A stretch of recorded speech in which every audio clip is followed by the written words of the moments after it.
just put them trail out and them on the edge because you're getting in trouble. Because you're trying to talk to them. No, you can't do that. God sometimes speed it up. Sometimes he let it go in it. Sometimes he do like Daniel in the lion den. He shut the lion out and deliver. But what is the end of it? God is in charge. When we go down the faith to believe that in truth. When you go to understand what is going on here, I don't really understand. But God in charge. And at the end of it, it will be okay. It will be. But you have to win. You can't give up. If you give up, what's something? What did Peter do? Peter betrayed Christ. He had the biggest mouth. Lord, I will never leave. The rest could leave, but I will always be here. The rest, who probably didn't plan to do that, is your. But he is the one. No, he will never go. If they kill me, and who is the one? Far. Peter, when they hold Jesus. Peter betrayed him. When you read anything about Thomas throughout whole Jesus' ministry, he right there, right through. When the time comes, I don't want to hear that. Right about the man raised from the dead. Of all the man there, they ain't going on the man dead. Yes, he do plenty miracle. We talk thick, but he dead. Forget that. But we see the man, right. Okay, the man break. When I see him too, and I see the thing in here, and I'm going to believe. Give him a break. But what's the difference? Peter went out and cried like a baby and come back and obey Christ. God said, "You're ready yet? When you overcome, strengthen your brethren." We have 1st and 2nd Peter and 3rd. Powerful books that encourage. When Thomas realized what went on, Thomas didn't say, "Yes, I believe it." Thomas get on his knees and put his head on the ground and worship. You miss that? He didn't just say, "I believe that you see Christ," he worship. Understand?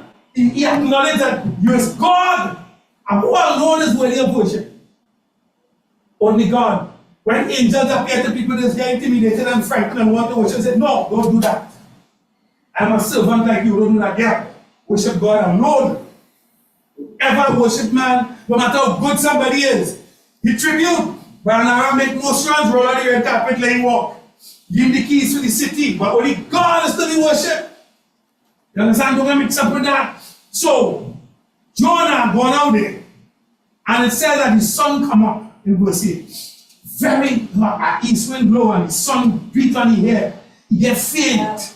He get faint. And he said, "Oh God, I wish I was dead. I can't take it. It's better for me to dead and live and go through this pressure here, but I can't make. And when that happened, because what happens is that the sun come up so hot, the plant that was the tree that was shaded him dead. So he got the full blow of the sun up. So when he can't take it again, he must get up to walk now. It's very can't walk. So he said, "Well, better dead, but I can't take this thing." God said to Jonah, he said, "Yeah, it's right for you to get vexed at the plant, get butter. It's right," he said, right? He said, "And it's right for you to feel angry to death because pressure." But the Lord said, "Let me reason together." We do just like what Jonah did. We had the reason with God, but watch me show you how we do it first. Right? So Sister Betty coming down the road. She see a nice cat coming down the road. Right? Brother Harris hit the cat a kick. She say, "He wicked boy." Finish her coming down the road. She see a stray dog. Spin it up. Right? And you know what I mean? Sister Alice hit him a kick and he fall in the road, and she said, "Oh God, look at the poor dog. How they go do the dog and how they go do the cat that," right? And as she said that, she walked a little further down, hit her background, and she stepped away when she gone. And the background said, "I get the $10 to buy some PPE." Now, you read anyway in the scripture, where a dog and a cat have a soul, that will be saved. But here's a human being lying down there, like Lazarus, and what a rich man do, hungry, and you walk over him with no care, but you care for a dog and a cat. I see people on TV campaigning what we could do to save the dogs and the cat. Me and saying we should do that, but there are endless hungry people about that we have no care, we pass them straight. Real hypocrisy. So God pointed that kind of behavior out to Jonah. What kind of minister are these? He said, you know, in verse 10, you know, you have pity on the plant. He said, you know the thing about it, you know, you didn't plant, you didn't go and dig up this soil, put manure, and plant the plant and see it get big enough. I did that overnight, right? For you. You didn't labor. You didn't make it grow. It came up last night overnight and perished the same night. And you have pity on the plant. But you want me to destroy Nineveh. A city with people, hundreds, thousands of people who even know better because they don't have a prophet that tell them right and wrong. And I send you to do that and they repent, but you want me to destroy them. Tell me what kind of person he is. You want to play it so holy on this side, but on the next side you're wicked. You're taking care of your own, but you're helping everybody else. Why? What does God say about the church? Didn't he say to do good to who? But especially to who? That's why we say God's charity begins at you love home and then abroad. If you want to see how much a man loves, see how he treats his wife. A player stupid when he see it. That's no excuse. God never promised us that wives was made from ice cream and sugar cake and everything nice. And brother Trevor, I say Trevor Andre, no, wives are human beings. And just like men is the trouble, sometimes they don't know why.